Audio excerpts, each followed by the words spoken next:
in sales revenue going forward. Okay, actually the range will be 35 to 40 million. Okay, so just put there's a 35 to 41 million there. So we anticipate that we would have additional sales to US market ranging from 35 to 41 million next 12 months. Now, immediate impact will be taken into effect. The law is this healthcare reform being actually immediately become law. So the implementation and immediate effect will be starting from next 3 to 6 months. Okay. We have the US wholly owned subsidiaries who distribute gloves to the healthcare industry. So that would also contribute additional bottom line for us. So we would have two sources of income, additional income grow as a result of this healthcare reform bill. We hope that we can actually increase our demand in line with the growth of 10 to 12%. So Supermax well positions to meet the demand via the 9 manufacturing plant. Now, right now, I think the demand is much higher than supply. With the additional demand coming out as a result of the reform bill, we must be ready with additional capacity for this extra demand. So the 9 manufacturing plant that we put in is mainly for the powder-free gloves.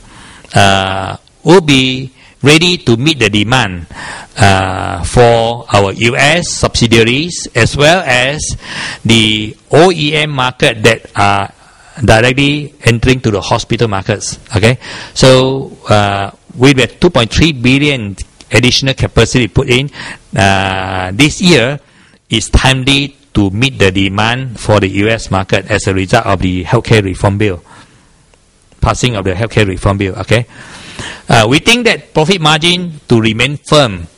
Now, this as a result of the ongoing refurbishment of the work of the older plant and the additional new line that we put in. So that's the lowering cost per unit. Right now, the selling price, we don't see pressure on selling price. Okay, due to the capacity expansion has not kept up to the organic demand growth. And of course, I'm going to show you some of the area that right now, I think second half of last year there was an acute supply. So there was a multiplier effect happening in the glove industries, especially the OEM manufacturers. Okay. Now, why Supermax as an investment choice? Okay, I'm going to walk through this one quickly. I think the numbers are there.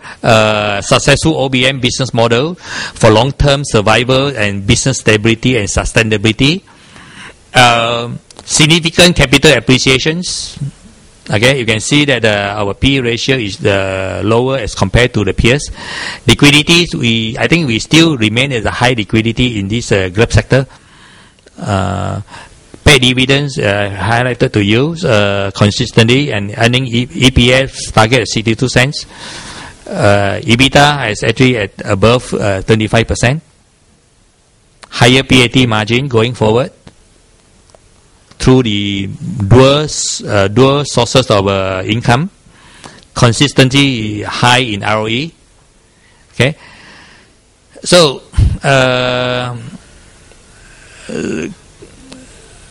we rank number 2 in terms of capacity, number 2 in revenue, number 2 in profit, number 2 in PAT margins. Okay, so those are the numbers that for you to assess.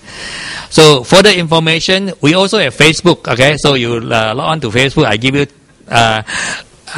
timely informations, and as the Prime Minister said, real-time informations. Okay, thank you very much. Okay.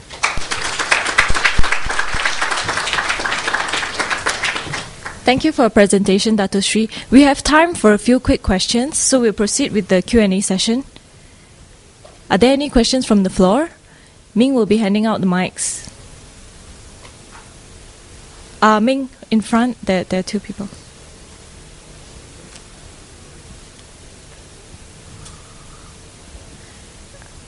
Hi, Dato.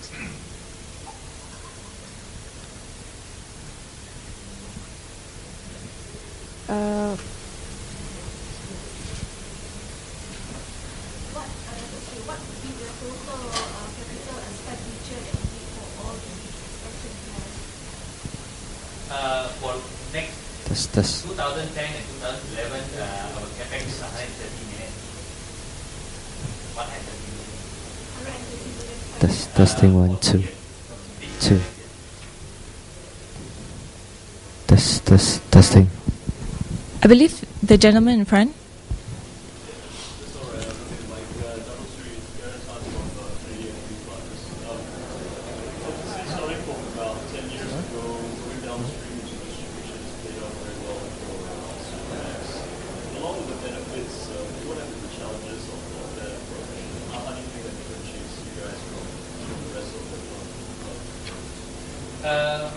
Okay.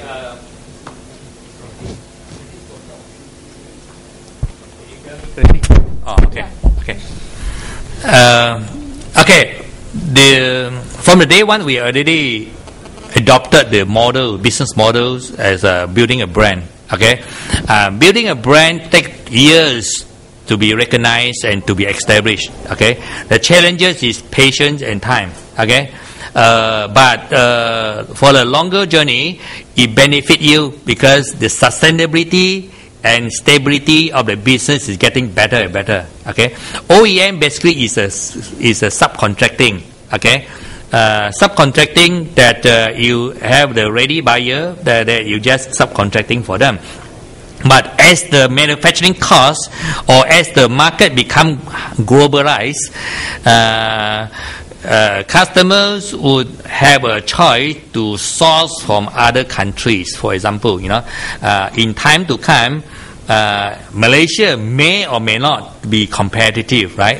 As I said, government is also going to see how the competitiveness of the global competitiveness for product made in Malaysia.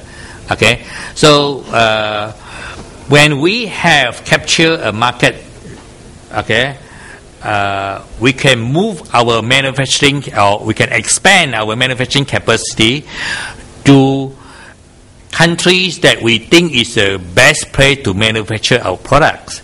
Today, year 2005, we recognize that Vietnam was a choice, so therefore we went to acquisition, small acquisition of 12.9% from another company.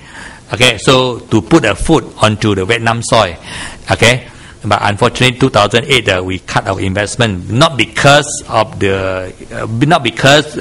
Vietnam is not a good destination for manufacturing, but because the company is too much trouble. Okay, so the challenges will be quite we overcome as we come in, and we actually put forward our challenge. We anticipate all the challenges. We try to prevent any situation that we can be taken on head on, that we can control.